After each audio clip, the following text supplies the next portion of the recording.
Hello student, today in this video I am going to take the continuing part of the chapter sets from class 11. As it is already written on the board, we are going to take care of elements and subsets. यानी हम इन दो चीज़ों के बारे में आज पढ़ेंगे कि elements और subsets क्या हैं. Elements हम लोग ऑलरेडी डेफिनेशन में पढ़ चुके हैं. ये elements वो होते हैं जो सेट के अंदर as an object alphabet number की तरह यूज किए जाते हैं. मैं अभी जो इसके अंदर ले रहा हूँ कि if I take let me start with an example. अगर हमारे पास एक सेट है जिसके पास है 1 2 3 4 5 6 7 एंड 8. मैंने लिखे हैं, ध्यान दीजिएगा what I have written on the board. Here we can see very easily that 1 is one of the elements. So I can write this thing. The element 1 is, यहाँ लिख सकते हैं लोग इसको, 1 is an element of the set A. अब इस language के हम लोग यहाँ पे सिमिलर सेंटेंस नहीं बना रहे हैं. हम लोग अलजेब्रा का वैसे पार्ट है, आपके नेक्स्ट चैप्टर्स में आएगा ये, जिसको हम लोग मैथमेटिकल रीजनिंग कहते हैं. उसके अंदर बहुत कुछ पढ़ेंगे, बट अभी हम लोग इसकी एक और लैंग्वेज लिख रहे हैं. 1 belongs to सेट ए. ये भी लैंग्वेज सही है. 1 जो है उस सेट से बिलोंग करता है. अब आप लोग इसको क्या कर सकते हैं, मैथमेटिक्स के अंदर हम लोग इन सिंबल्स को element 1 will be as it is and we are going to use this epsilon symbol that is a bit elongated E shape that we can use here, where few things that we have to keep it in mind. हम लोगों ने यही line है जिसको हम लोगों ने लिखा है यहाँ पे. This side is meant for the element. हम लोग एलिमेंट जो है वो बिलोंग्स टू के we write it on the left hand side, and the right hand side this is a symbol for this side is meant for sets. Clear? And again we can see here, क्या 5 इसका element है? No, 5 is not the element. अब आपको मैं कुछ minute चीजें बताता हूँ. I haven't written comma in between 5 and 6. इसका मतलब 5 और 6 नाम का कोई एलिमेंट नहीं है, वो 56 काउंट होगा. So we have to keep this thing in mind कि कॉमा लगा रहे हो, यानी कॉमा से जो सेपरेट किए जाते हैं सिर्फ उन्हीं को हम लोग एलिमेंट्स कहते हैं. तो यहाँ पे हम लोग क्या कर सकते हैं, by looking at this thing we cannot say that 5 is the element. तो अभी मैं काम कर रहा हूँ, जैसे मैंने लिया 9, तो similarly we can have with one more element. 9 does not belongs to. Correct? Does not belongs to set A. तो हम लोग यहाँ सिंबल यूज करेंगे. 9 does not belongs to means जैसे हम लोग equal to not equal to करते थे वैसे हम लोग ये सिंबल यूज करेंगे. तो ये इसके अंदर मैंने अलग से आपको बताया कि when element is there use the symbol belongs to, जिसको हम लोग एप्सिलॉन कहते हैं, और the epsilon को just cut it off and that will be does not belongs to. So ये बेसिक सी चीज थी. अब यहाँ पे आपको मैं एक और सिंबल यूज करके दे रहा हूँ.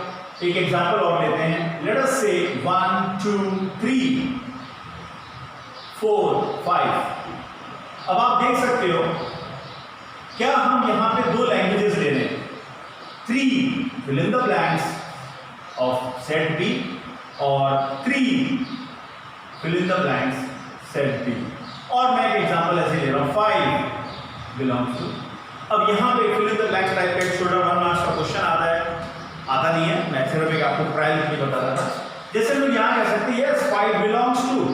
डन. 3 एक्चुअली देखो 3 और यहाँ कॉमा तो लगा but 3 is inside the bracket. So यहाँ पे हम लोग सिंबल यूज कर सकते हैं does not belongs to. whereas this is one of the element, it there can be a character also. हम लोग यहाँ पे कैरेक्टर भी यूज कर सकते हैं. अभी तो चलो रहने देते हैं, मैं फिर भी यहाँ पे यूज कर देता हूँ A. So this will be one of the element. In the same way, what about A? A is also one of the element of the set B. तो ये एक छोटा सा मैंने एग्जांपल लिया था जहां पे हम लोगों ने belongs to यानी कि एप्सिलॉन और does not belongs to के सिंबल का यूज देखा. अब एलिमेंट्स की अगर हम लोग बात करें तो we have to go with the other part, that is subset. But उससे पहले ये आई थिंक belongs to वाला सिंबल आपके क्लियर हो चुका है. Now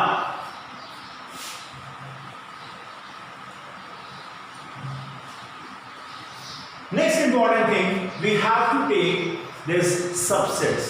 अब देखो सब वर्ड जो है वो आप लोग बहुत बार यूज में लेते हो, we are using subway, subordinate, substantial, है ना। तो ये जो सब वर्ड हम लोग यूज करते हैं, अगर आप इसके रूट मीनिंग पे जाएंगे तो सब मीन्स उसका असिस्टेंट। जैसे हम लोग कहते हैं subway, there is a way and there is a subway. Subway मतलब उसी के मेंबर्स को हम लोग पास ऑन करवाते हैं। वैसे ही हम लोग कहते हैं if there is a set given to you using the elements of that particular set, अगर एक छोटा सेट बनाया जाए तो उसे हम लोग एक सबसेट कहते हैं। एग्जांपल के तौर पे आपके सामने एक सेट लिखा गया है, मैंने इसके एलिमेंट्स को यूज करते हुए छोटे छोटे सेट्स बनाए। लेट मी से having 1 and 2, तो मैं कहूंगा yes B is a subset of set A। इसका मतलब क्या हुआ कि B के पास जो एलिमेंट है वो A के एलिमेंट थे, तो हम इस लाइन को कहते हैं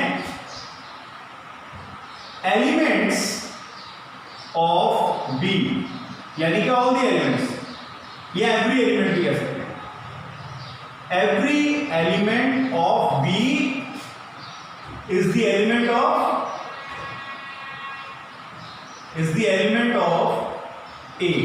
So this is actually the main definition of subset. हम लोगों ने सबसेट यूज में लिया। सबसेट क्या होता है? किसी एक दिए गए सेट के कुछ एलिमेंट्स, इसके पास 3 एलिमेंट है, ये 2 एलिमेंट से एक सेट बना लो, इन तीनों से एक सेट बना लो, इस एक से एक सेट बना लो। तो हम लोग क्या कह रहे हैं, हम लोगों ने इतने सारे एलिमेंट थे उसमें से सिर्फ 2 को यूज किया, तो इज अ सबसेट। अब यहाँ पे क्या लैंग्वेज है, हम लोग इसको एक सिंबल यूज करेंगे B and A। when we use the word subset we put this elongated C shape like this. This particular shape symbol is used for subset. अब there is a chance, जैसे मैं यही subset की बात करूँ, मैं इसका एक एग्जांपल और लिया, मैंने यहीं से एक एग्जांपल और बनाया। आई एम यूजिंग C के पास एलिमेंट है 1 2 3 7 8, तो स्टिल आप लोग यही यूज करोगे yes C is a subset of A। Clear? मैंने यहीं से एक और सेट बनाया, लेट मी से D नाम का एक सेट है जिसमें मैंने यूज क्या किया 1 2 3, then I use 4, then 5 6, then 7 and 8। आपने क्या किया, आपने सारे एलिमेंट यूज कर लिए, तो अभी भी ये सबसेट है, but there is a chance. तो हम लोग यहाँ कह सकते हैं एवरी एलिमेंट। अब देखो यहाँ पे लैंग्वेज क्या बनेगी, यहाँ लैंग्वेज बनेगी every element of B is the element of A। अब उल्टा भी बन सकता है, and every element of A is the element of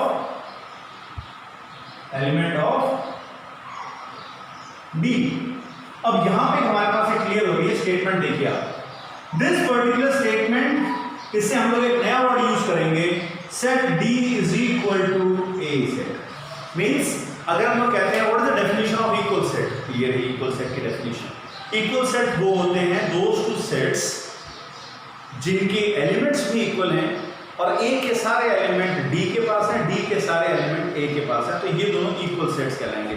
यानी हम लोग यहाँ पे एक सिंबल यूज कर रहे हैं D is a subset of A and A is a subset of D। ऐसे में यदि आप लोगों को डाउट है, you might have seen that they are using this symbol also, यानी हमें नहीं मालूम क्या ये इक्वल भी हो सकता है, तो आप लोग देखोगे ये भी सिंबल दे रखा है। So I also tell you इन दोनों में फर्क क्या है। जैसे यहाँ पे हम लोग ये सिंबल को यूज में ले सकते हैं।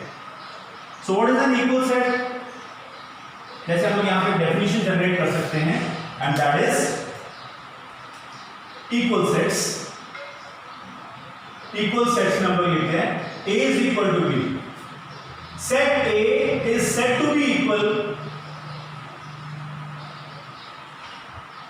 to set B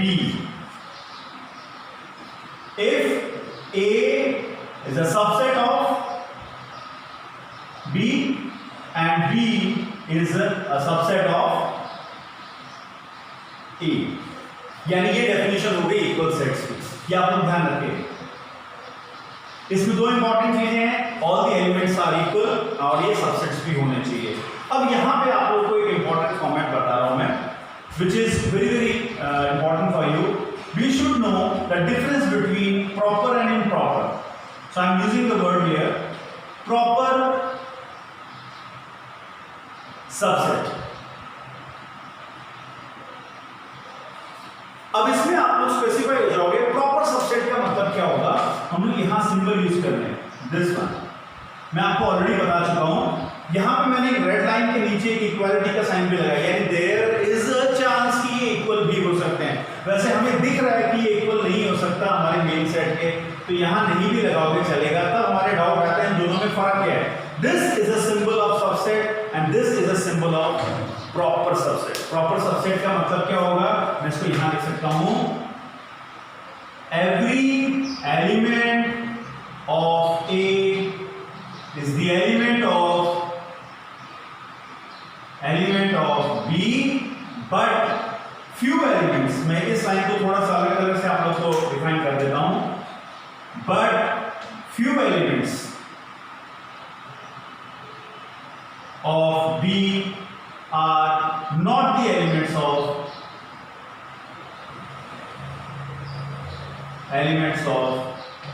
A। ये हमें ध्यान रखना होगा। तो जब हम लोग ये यूज करते हैं कि ए के सारे एलिमेंट बी के पास हैं और बी के कुछ एलिमेंट ए के पास नहीं है, तो बड़ा कौन, बी बड़ा होगा। तो ऐसे मैं आपको बता दूं, then A is called proper subset of B, और बी को कहते हैं, हम लोग यहां पे एक नया वर्ड यूज कर रहे हैं, सुपरसेट ऑफ ए। अब ये सुपर वर्ड आप लोग जानते हो, एक मैन एक सुपरमैन, थोड़ी एक्स्ट्रा पावर है ना, सुपर पावर भी वर्ड यूज करते हैं। तो super word is used if it is having something extra यहां पे एलिमेंट है। I hope you have understood this thing now. अब ये जैसे अलजेब्रा में हम लोगों ने प्रॉब्लम फेस कर रहे हैं, जनरली हम लोग पढ़ते वक्त ये देखते हैं कि sir it is very difficult, ये सारा कुछ लैंग्वेज में चल रहा है। तो ऐसे ही हमारे मैथमेटिशियन थे जिन्होंने कुछ सिंबल्स को जनरेट किया and they are known as Venn diagram. ये जो वेन डायग्राम है, इससे हम लोग सेट्स को बड़े आसानी से समझ लेते हैं। पहले मैं शुरुआत यहीं से करता हूं, let me take Venn diagram.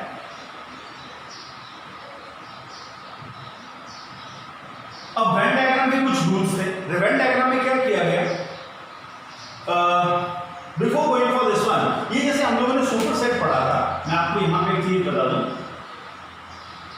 Super set होता है जिसके पास कुछ एक्स्ट्रा रहता है ना।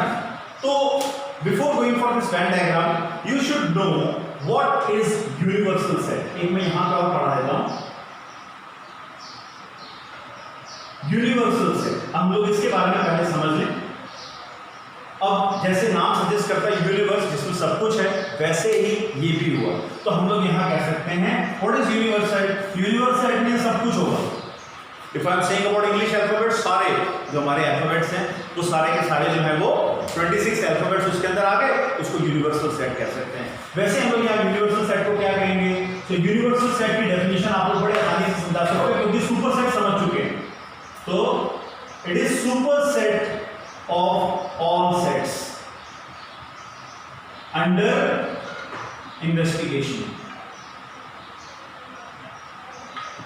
अब मैंने वर्ड इन्वेस्टिगेशन इसलिए यूज किया है and it is denoted by U, capital U. यहां पे थोड़ा सा इसको डार्क कर देता हूं।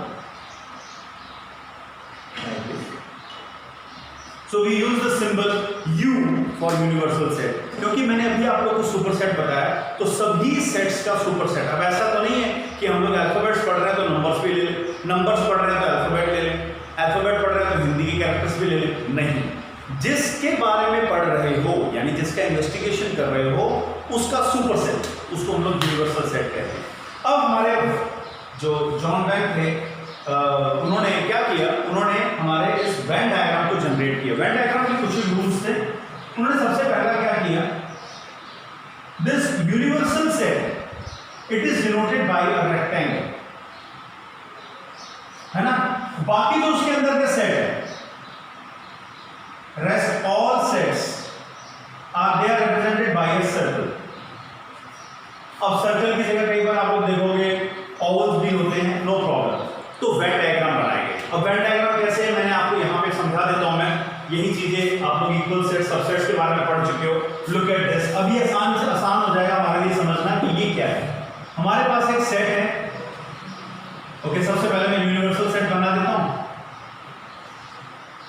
We are having a set A, इसके बीच में सेट ए बनाया गया और बी सेट उसके एलिमेंट्स को लेके बनाया गया। जैसे यहाँ 1 2 3 4 लिखे हुए हैं तो उसमें से 1 और 2 इधर रह गए, 3 है, 4 है, 56 है, 7 है, 8 है, इन दोनों का एक छोटा सेट है। आपको एलिमेंट्स लिखने की आवश्यकता नहीं। In place of these elements we are going to just draw the symbol like this. So we can see that this set is well inside, इसको नाम देंगे हम लोग बी का, और ये जो हमारा बड़ा वाला है this is set A. So we can see that this set B is lying inside A, तो इसे कहेंगे हम लोग प्रॉपर सबसेट। और जो इसके ऊपर है, और देयर इज एन इक्वालिटी, अगर इक्वल है तो आप लोग को एक दूसरे के अंदर नहीं बनाना। वैसे ही हमारे पास ये रहा सुपर सेट और इजीली हो जाएगा, आप लोग को समझना इजी रहेगा। तो वेन डायग्राम के अंदर हम लोग क्या करते हैं, we take a rectangle, rest all the sets will be represented inside either by a vowel. It can be overlapping vowels, it can be simple vowels. So next video में मैं आप लोगों को ऑपरेशन ऑन सेट्स बताने वाला हूं, जहां पे हम लोग और भी आसानी से समझेंगे with the help of this Venn diagram. Okay, thank you.